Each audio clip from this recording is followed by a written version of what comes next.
Assalamualaikum warahmatullahi wabarakatuh. Alhamdulillah, alhamdulillah wa syukurillah, wala haula wala quwata illa billah. Hidup sehat bersama Luqman Effendi.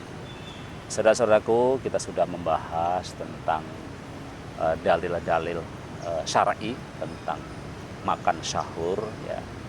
Dan juga kita sudah membahas tentang 5 manfaat kesehatan dari makan sahur. Jadi perintah untuk sahur, ya, kemudian juga manfaat kesehatan ketika makan sahur itu akan lebih maksimal ketika kita memperhatikan apa yang kita makan. Jadi kita harus juga memilih, ya, makanan apa yang sebaiknya kita makan di waktu sahur. Dan podcast kali ini akan kita bahas tentang bagaimana kita memilih menu sahur yang terbaik, yang akan memaksimalkan, ya, manfaat kesehatan, manfaat untuk kebugaran tubuh kita, manfaat untuk menjaga vitalitas tubuh kita, sehingga walaupun kita puasa kita tetap nampak sehat, nampak bugar, dan tidak loyo gitu ya. Baik, yang pertama yang harus kita perhatikan ketika kita memilih menu sahur adalah dalam konteks memilih karbohidrat, maka pilihlah karbohidrat kompleks. Nah, ini karbohidrat kompleks itu yang seperti apa, ya? Nah, asupan karbohidrat kompleks itu sangat dibutuhkan oleh tubuh saat puasa sebagai salah satu sumber energi. Karbohidrat kompleks ini bisa dari roti gandum. Jadi kalau Anda beli roti, pilihlah roti gandum. Memang sedikit agak mahal, tetapi demi kesehatan, ya, demi kesehatan, ya, dan kebugaran kita di waktu puasa maupun di bulan bukan puasa juga, ya, itu pilihlah roti gandum, ya. Kemudian juga nasi merah, ya, oatmeal atau juga sereal. Jadi itulah pilihan-pilihan untuk memilih karbohidratnya, ya. Pak, adanya nasi putih bagaimana? Ya tidak apa-apa, tapi jangan dikonsumsi banyak-banyak, apalagi untuk saudara-saudaraku yang hari ini gula darahnya sudah tinggi atau cenderung tinggi. Kemudian yang kedua, ya, supaya sahur kita ini betul-betul bermanfaat untuk kesehatan kita, ya, hindari makanan bersantan maupun makanan pedas, ya.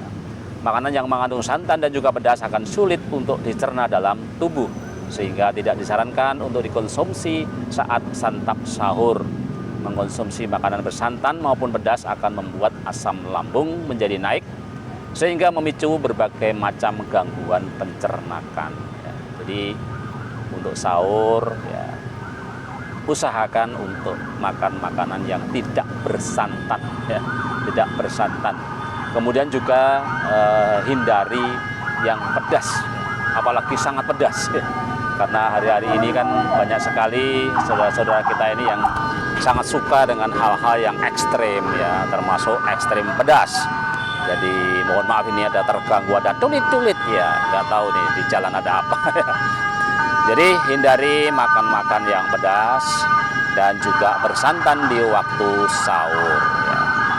Kalau terpaksa bagaimana, ya, ambillah sedikit, ya. Jadi kalaupun santan, ya santan yang encer lah gitu, ya, sekedar ada rasa santannya saja gitu, ya.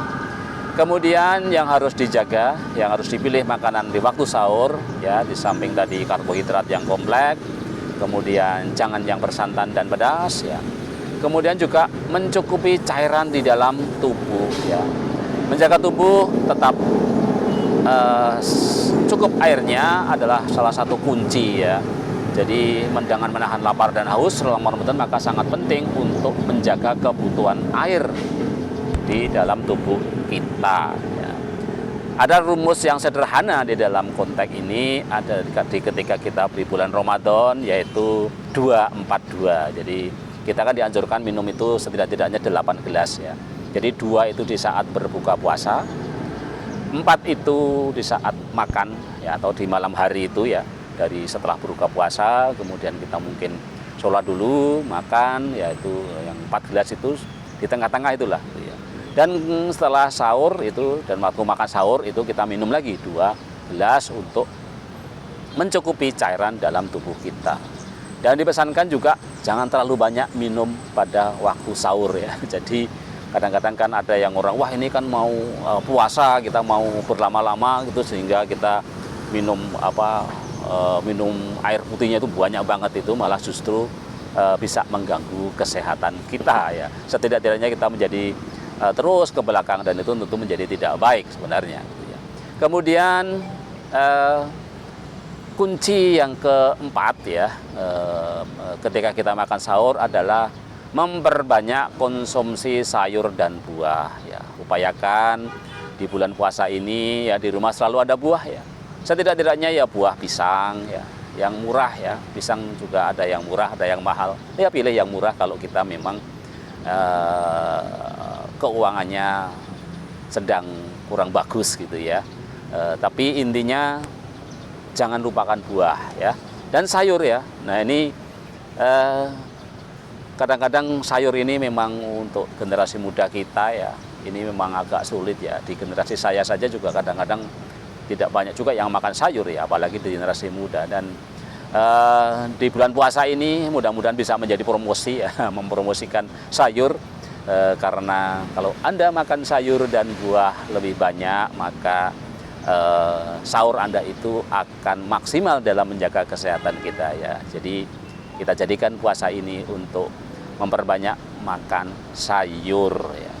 Kemudian dan terakhir ya, bagaimana kita ini supaya sahur kita itu betul-betul menjaga kesehatan kita, menjaga kebugaran kita, adalah cukupi protein ya. Jadi protein dalam makanan memiliki peran penting sebagai cadangan energi, sehingga mencukupi kebutuhan protein saat makan sahur akan memberikan energi secara konstan ke dalam tubuh. Adapun sumber protein yang baik saat santap sahur diantaranya ada daging ayam, ya, ikan, ya, kemudian juga daging sapi, telur, dan juga kacang-kacangan ya. Jadi dengan memilih makanan-makanan tadi, mudah-mudahan santap sahur kita ini betul-betul bermanfaat untuk menjaga kebugaran kita selama kita menunaikan ibadah puasa. Yang pertama, pilihlah karbohidrat kompleks, menghindari makanan bersantan dan pedas, mencukupi cairan di dalam tubuh, ya, tetap usahakan untuk kita tetap mengkonsumsi air sebanyak 8 gelas setiap hari atau 2 liter ya. Kemudian memperbanyak konsumsi sayur dan buah, dan cukupi asupan protein ya.